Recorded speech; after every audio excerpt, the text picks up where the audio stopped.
Hi, welcome back to Lean and Define. This is Mozzie, personal trainer.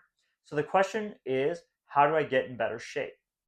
So first and foremost, what do you mean by getting in better shape? So that's like I think a really important question to ask yourself. Are you talking about gaining muscle? Are you talking about losing body fat? Are you talking about both? If what you mean by getting in better shape, you're talking about like aerobically, this is not the right video for you. This is talking more about body composition. So now, if body fat is what you're looking for, you do want a calorie deficit. Now, on the other hand, if what you're looking to lose body fat, if that's your main goal, then you want a calorie deficit. If your main goal is to gain muscle and you don't really care about body fat right now, you actually want the opposite. You want at least a little bit of a calorie surplus in order to build more muscle.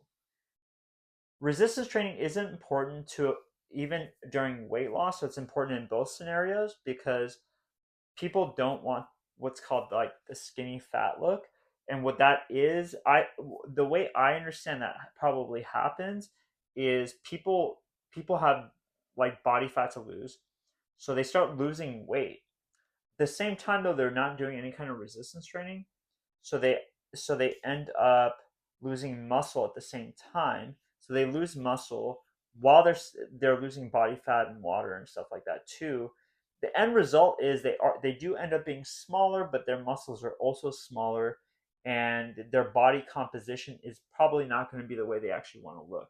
So that's one really important reason to do resistance training as a way to sculpt whatever kind of physique you're trying to get. It does not necessarily have to be big. So, but you're trying to build that so that as you lose body fat, your body can fall into the kind of shape that you want. And resistance training comes in many forms. So it's not limited to dumbbells. I think Pilates also, for example, falls under resistance training. There's many different ways or modalities for some kind of resistance training. So you can look at body weight exercises as a way to build muscle as well, whether that falls under resistance training or not. You can use, I mean, there's dumbbells, cables, barbells. There's just so many different things that you can use. So you don't have to limit yourself to like one modality necessarily. But the but I would think of it also from the standpoint of like what are you trying to achieve. There's a lot of different options for you though in that case.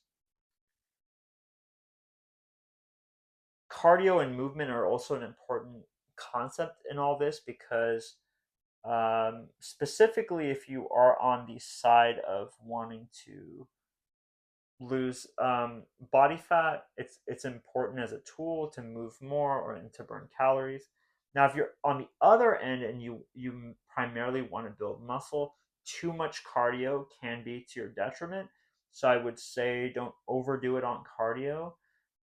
But I will say too, and this is something I know, like even Jeff Nippert has mentioned. But if you're new to all this, like you can in the first couple years of training, like you can build muscle and lose fat at the same time. It is possible. So um, you can weight train and do cardio. You may even, but ultimately you do want a calorie surplus. I'd say uh, for the muscle building, uh, at least a slight increase in your calorie intake, maybe just 200 or 300 calories above what your maintenance level is estimated to be.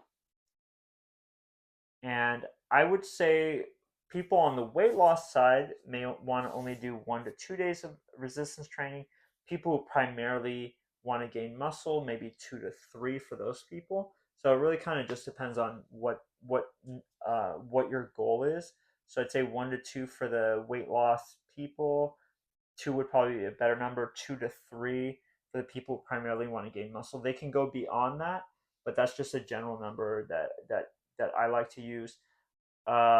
Somebody who's kind of aiming to be a little bit more of a gym bro may want to go at like 3 days. 3 days or so, maybe, and they might be able to even add to that. So it kind of just depends on what you're trying to do with it. So these are like two. This is kind of addressing kind of both sides and what you mean by getting in better shape. So and there's always more that can be done, but these are just some like basic things to kind of get people started, and ultimately, once they get closer and closer to what they want, there may be adjustments that do need to be made. And with that said, thank you for joining over here at Lean and Define.